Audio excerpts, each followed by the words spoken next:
Hi, this is Stephen Charles, Team Fairness / Church of Fairness. I'm thinking about making a pamphlet. Here's some notes I took on things. Make a pamphlet format for meetings, Zoom meetings, and people can copy the pamphlet and have their own meetings so that it goes viral. So the idea is that this is real simple, and we can teach other people, and then they can teach other people. This idea will make good people out of evil people. Everyone is both. Is it true that we want to be good people and not evil people? I think so. Is it true that any one of us can be a very valuable person for the entirety of humanity? I think that's absolutely true. Is it true that we all want others to not be evil towards us? Yeah, nobody wants to be done wrong. Everyone is both good and evil. Everyone wants evil defeated.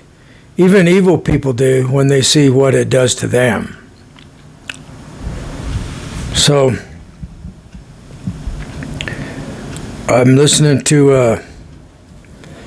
a Sikh teacher that's teaching the concept that all there is the one.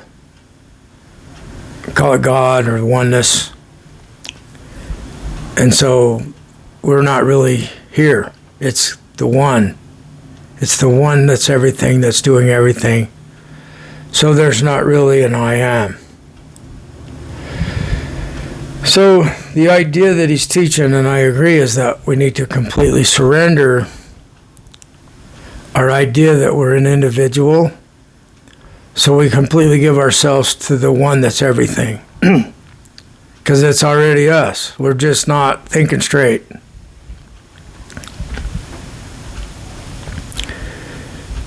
So, everything that goes on is this oneness.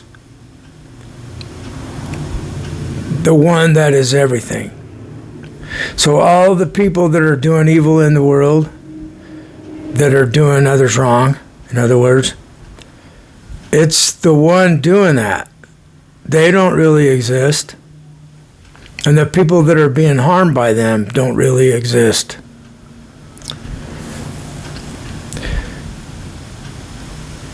So,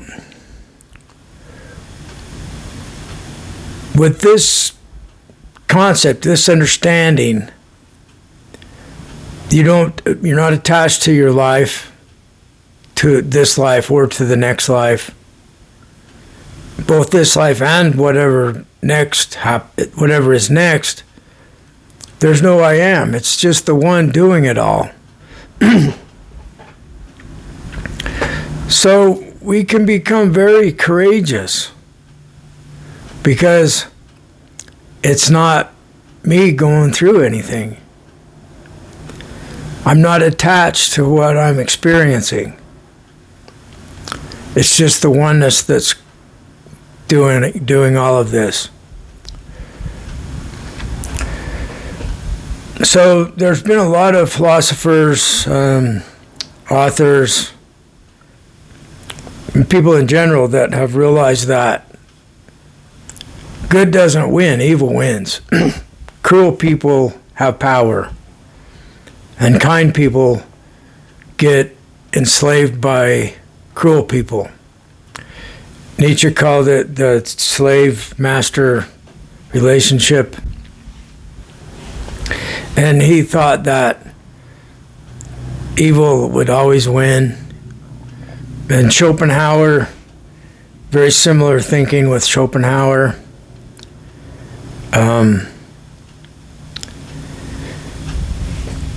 With this being the case, and what we actually experience, the people that don't care if they do you wrong succeed by doing people wrong.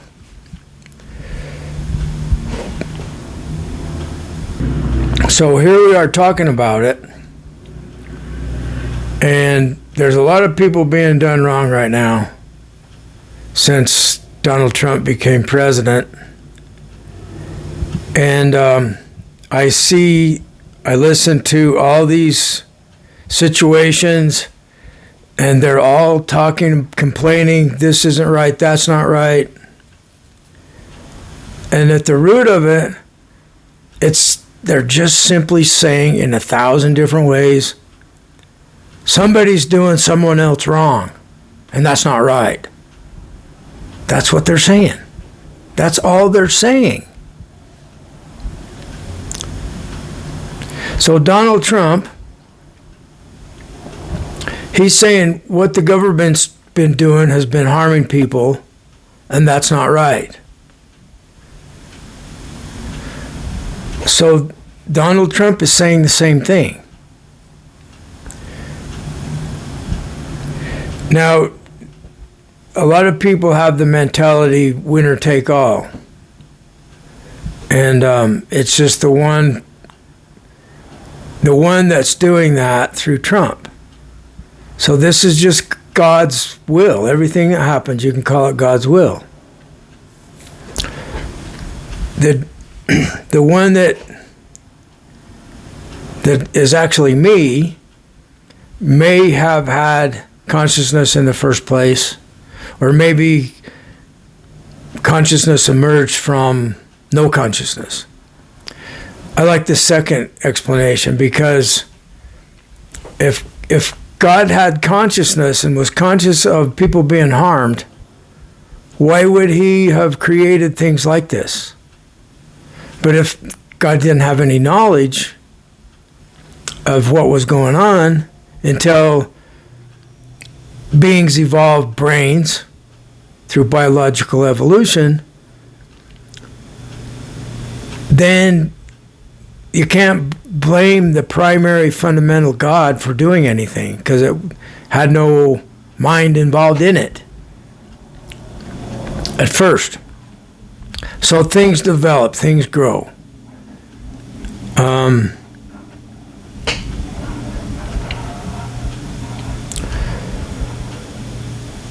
Now that we're aware, now that we're conscious that this one thing is doing this, and we're on planet Earth, and there are people being done wrong, there are people being tortured, there are people starving to death. And these people that are being tortured and that are starving to death are often engaged in gang rape of women, and they're involved in doing others wrong also. Just like the Republicans. They're involved in doing others wrong, not in the same way as the Palestinians, for example. Everybody knows that Islam is like very much a part of the rape culture. And it's very anti-female.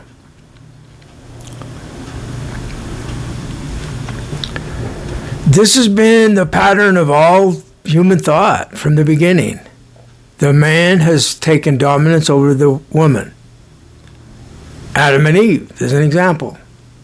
Eve doesn't even exist without Adam's rib. So she's secondary to Adam.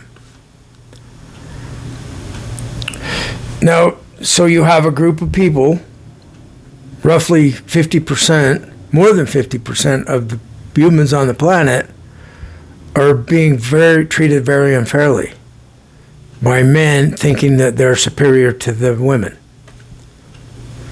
And you have the Palestinians that are being treated unfairly by the Jews, and the Jews were treated unfairly by the Germans, and the Germans want to take over the world, and the Jews want to take over the world, and the Palestinians want to take over the world. So we're aware of all this in a way never before have we been able to see this big picture like we can today with this technology we have.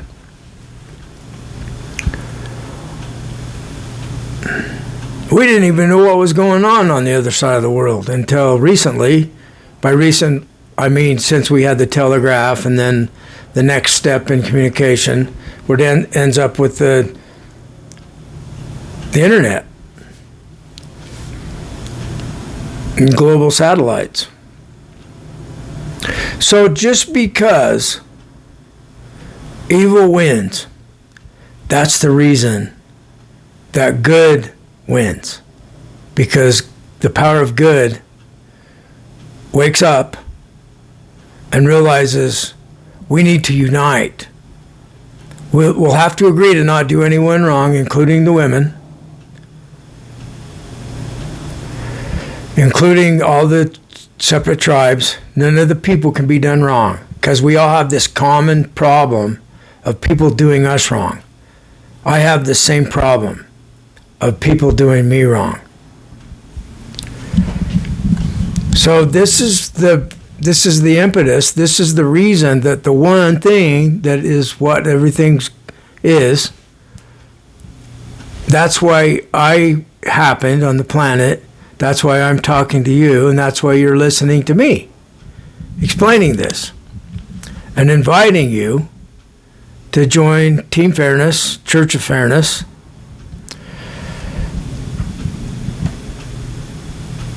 and we're going to stop those others from doing us wrong. That's what we're going to do. And this is going to be a worldwide thing. It's not a bloody, violent revolution to take over. It's an invitation to the common sense of the humans on planet Earth. So I want to go back to the you can use the word spiritual. I'd rather use the word scientific.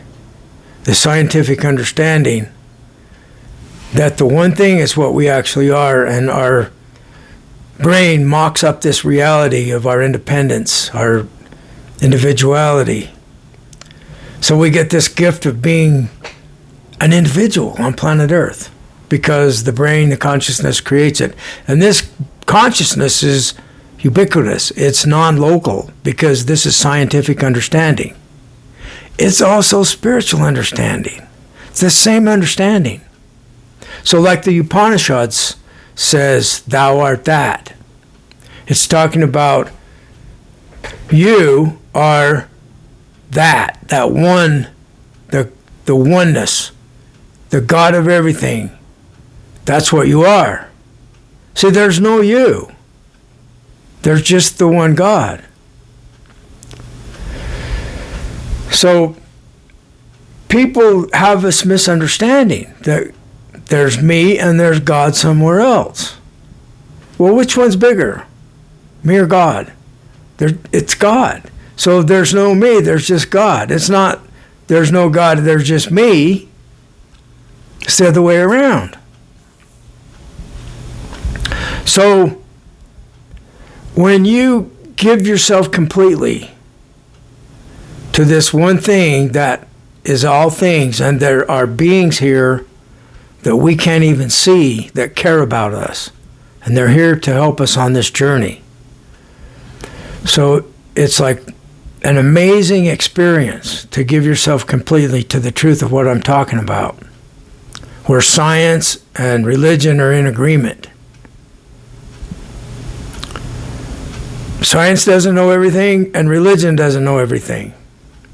And because we have this worldwide communications, the day when we grow up in this religion and they say we know the truth and this is the only truth, those days are going by.